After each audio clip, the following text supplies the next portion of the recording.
여러분과 함께 6강 수업을 다시 한번 시작해 보겠습니다. 자, 6강 수업은요, 여러분이 가지고 있는 여러분에게 소개된 책 38페이지부터 시작하겠습니다. 자, 38페이지 한번 펴주세요. 5강 시간에 이어서 이 6강 수업 시간에도 이 내화재료에 대해서 지금 다루고 있습니다. 근데 그 내화재료 중에서 이 내화재료의 내화도와 내화도에 따른 온도 범위를 여기에서 이제 규정하고 있는데, 이 부분도 제가 보건대는 이론 부분에서 많이 등장하더라고요.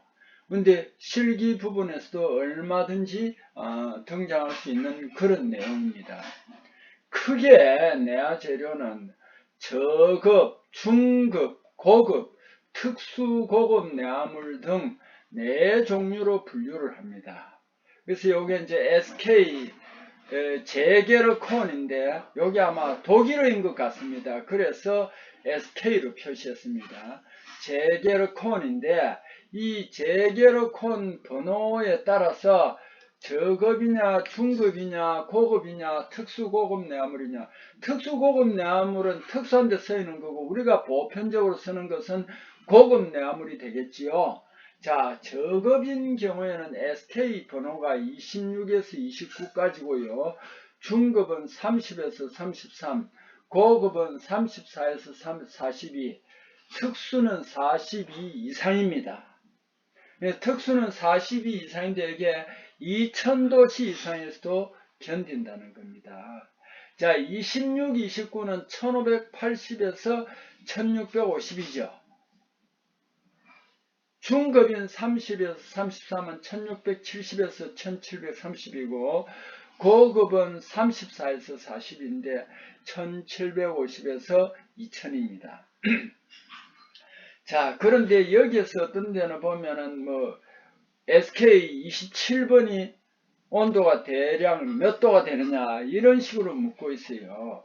그래서 여러분이 이걸 어떻게 알아두느냐 하면은 여기에서 이제 27부터 한번 봅시다.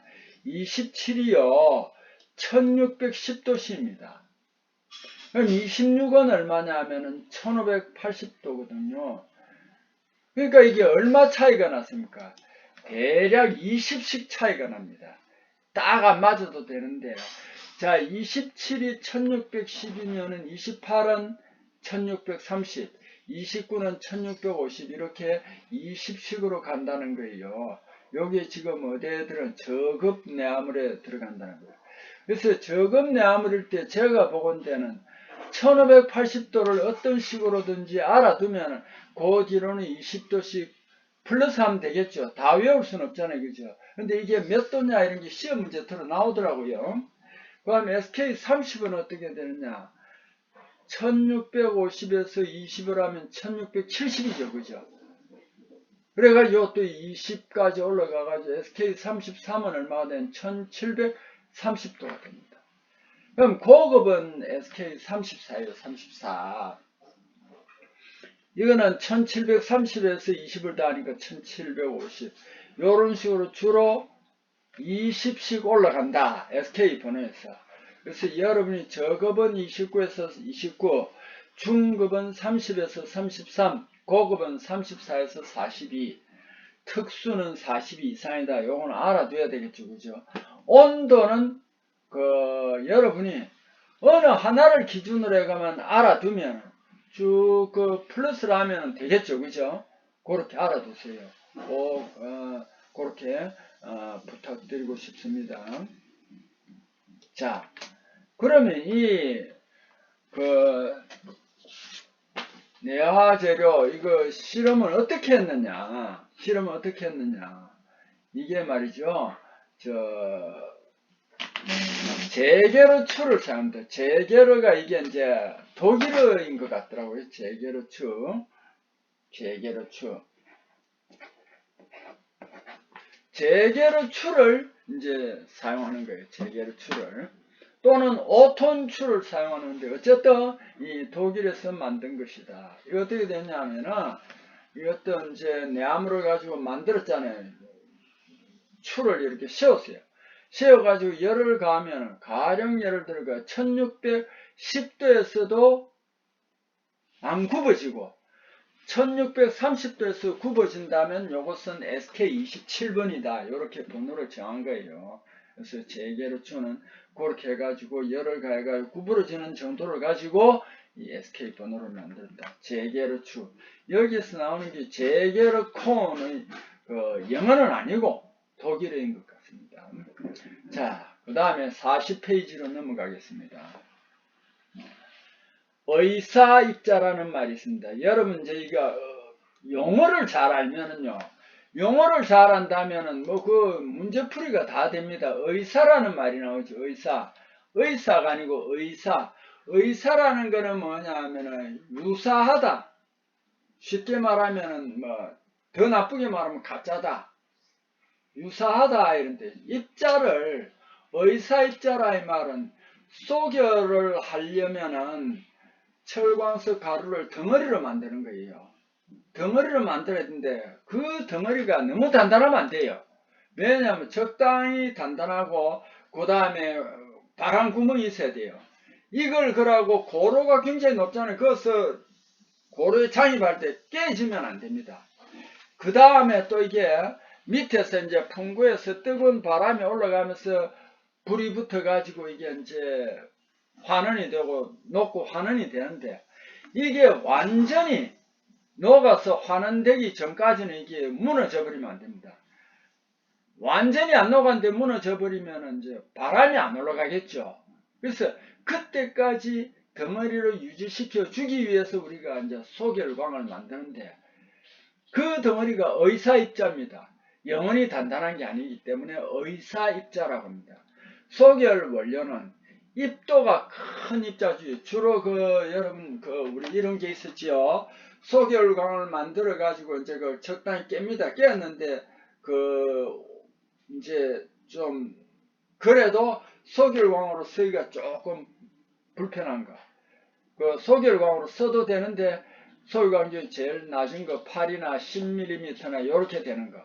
요거는 어디 또는 뭐 6mm나 이렇게 되는 걸 어디다 보내냐면 5mm나 6mm 이래 되는 걸 어디다 보내느냐 하면은 소결 공장으로 다시 보냅니다.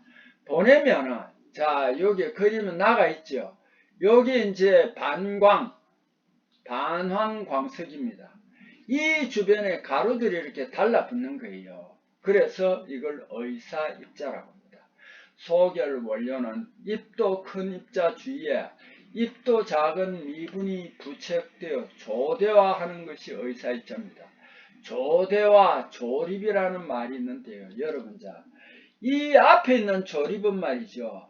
기계 부품 같은 것을 이렇게 결합하는 걸 조립이랍니다. 여기서 말하는 조립, 조대하는 그게 아니고 거칠 조자, 입도 입자입니다. 그러니까 거친 덩어리로 뭉쳐지는 것을 여기서는 조립이란다는 그 용어 자체를 꼭 여러분이 구분을 해줘야 됩니다.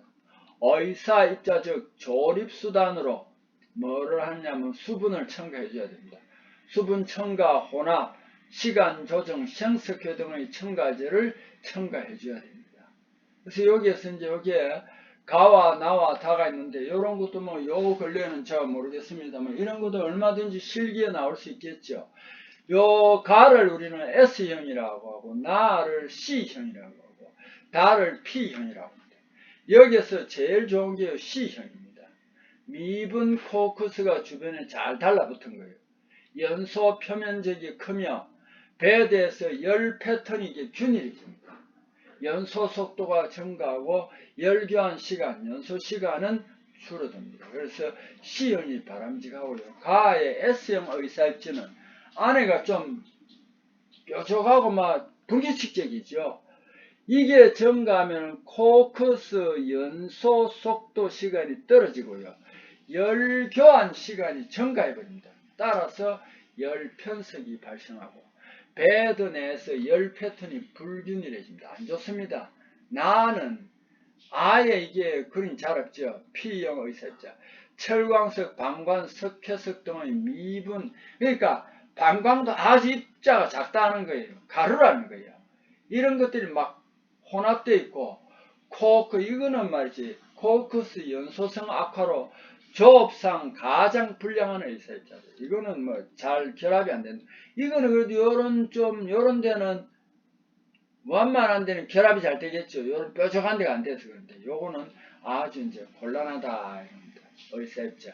여기에 이제, 최근에 NCS 책 같은 곳에서 이걸 다루고 있더라고요. 그래서 여러분 요것도 꼭 좀, 요건 아마 실기 쪽에서 대단히 유용하게 다룰 수 있는 내용입니다. 그래서 꼭 좀 잘 공부를 해 주셨으면 합니다. 자, 그 다음 페이지로 넘어가겠습니다. 47페이지로 넘어가겠습니다. 47페이지.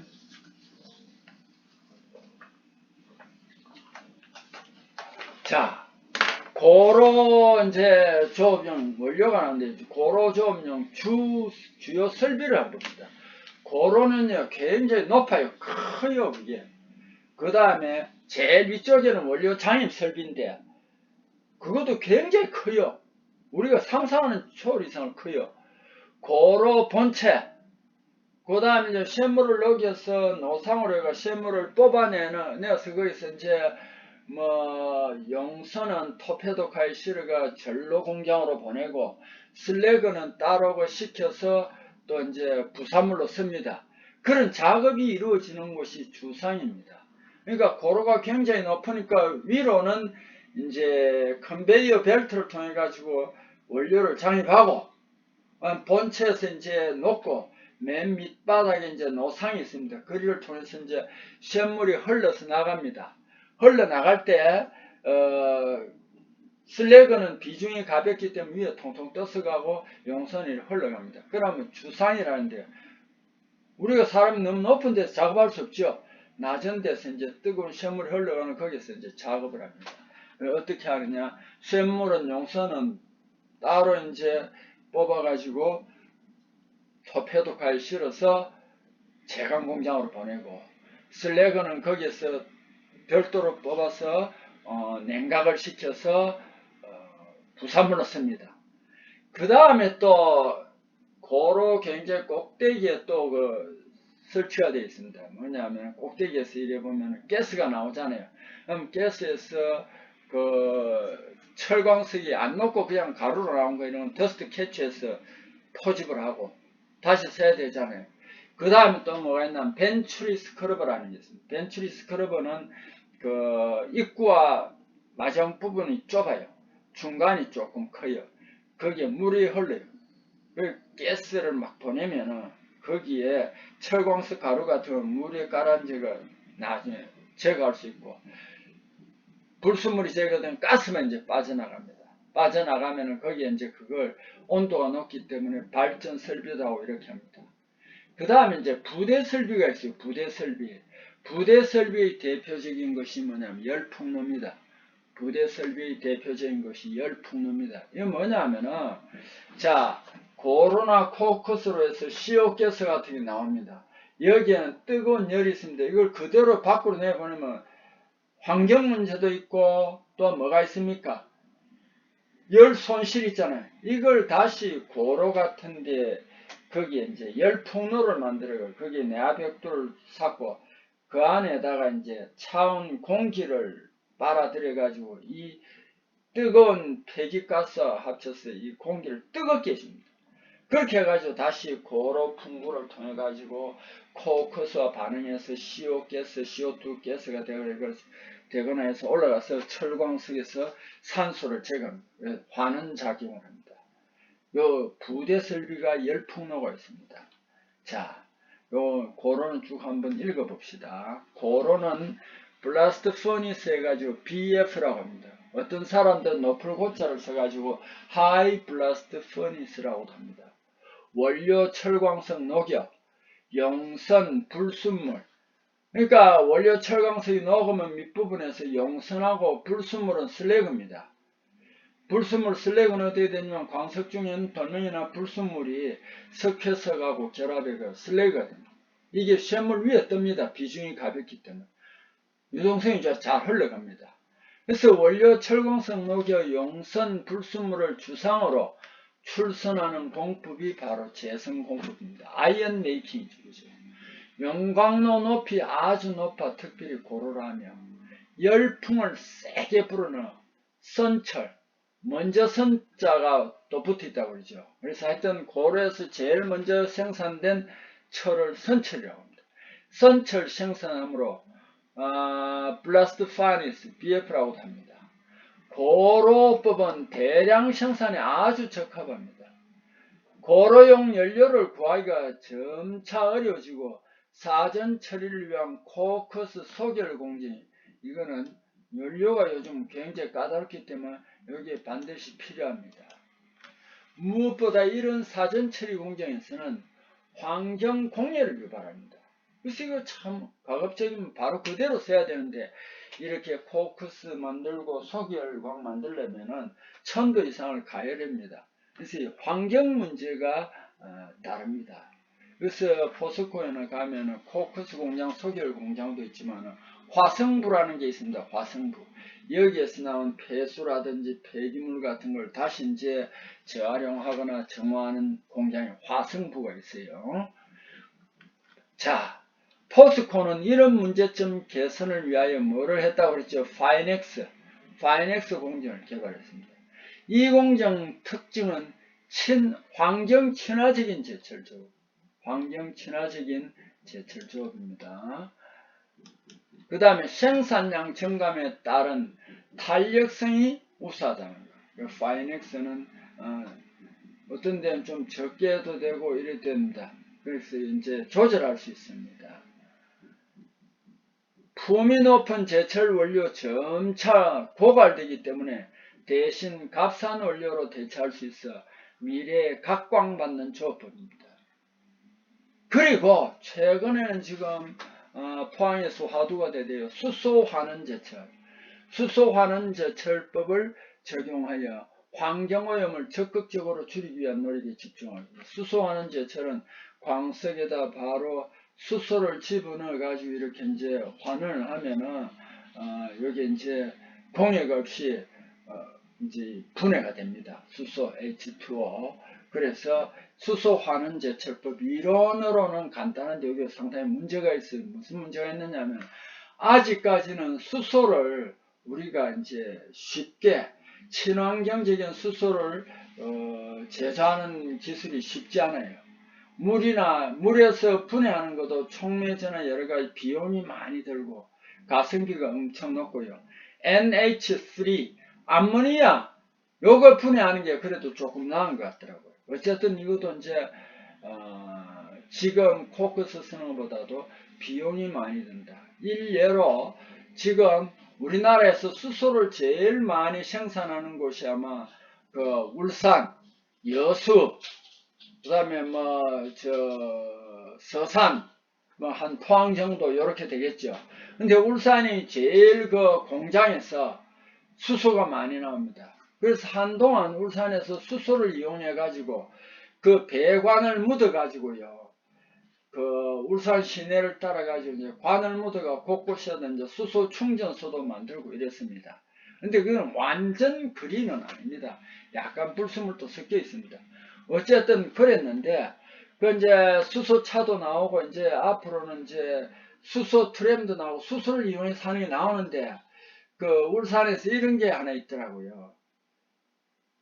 몇 년 전에 배관 묻고 할 때 그럴 때는 수소가 뭐 1달러에 1톤 적어도 한 단위 원가로 600원이었다면 요즘은 1000 몇백 원까지 올랐더라고요. 그러니까 이것도 이제 계속 많이 오르는데 또한 수소 환원제철은 이걸 만드는데 돈이 많이 든다. 그래서 이게 지금 포스코 같은 데서는 수소 환원 제철을 한다고 그러는데 제가 보건대는 이것도 굉장히 조금 어려운 점이 많습니다. 그래서 어쨌든 기술이 한꺼번에 개발되는 거 아니잖아요. 그죠?